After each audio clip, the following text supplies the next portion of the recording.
La Confédération générale des entreprises de Côte d'Ivoire a récemment initié un atelier d'information et de sensibilisation dédié aux dirigeants et décideurs d'entreprises. Cet atelier était axé sur l'élaboration et l'opérationnalisation d'un dispositif éthique de lutte contre la corruption. Une rencontre qui a permis de mieux appréhender les mécanismes de lutte contre la corruption en Côte d'Ivoire.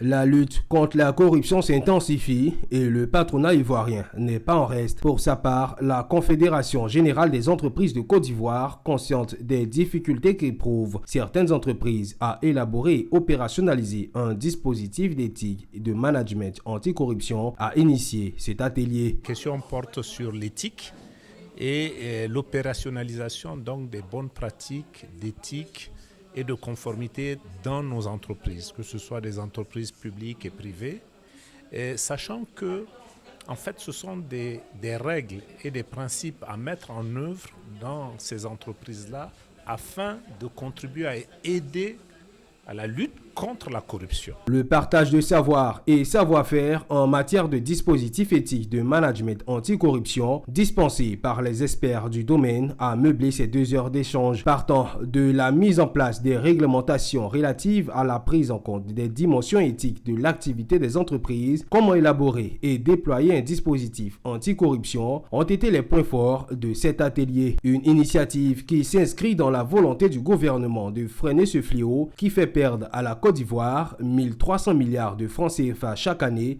soit 4% du PIB. Alors, au niveau des dispositifs de conformité en matière d'anticorruption, il y a des choses qui sont faites.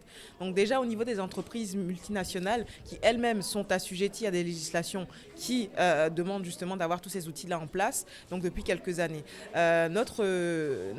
Nos législations également, prévoient aussi de mettre en place ces dispositifs-là, mais effectivement, il fallait peut-être venir préciser les différents outils, comment les élaborer et comment les déployer. Donc c'est ce qu'on est en train de préparer avec le ministère, donc un décret dont on vous a parlé tout à l'heure, voilà, qui va donc expliquer chaque outil, comment est-ce qu'on l'élabore, comment est-ce qu'on le déploie, et puis par derrière, un bureau de la conformité qui va venir suivre la bonne application et le bon déploiement de ces outils-là. Selon le ministère de la Promotion de la bonne gouvernance et de la lutte contre la corruption, ce fléau compromet l'équilibre économique et social du pays qui occupe la 104e place sur 180 pays.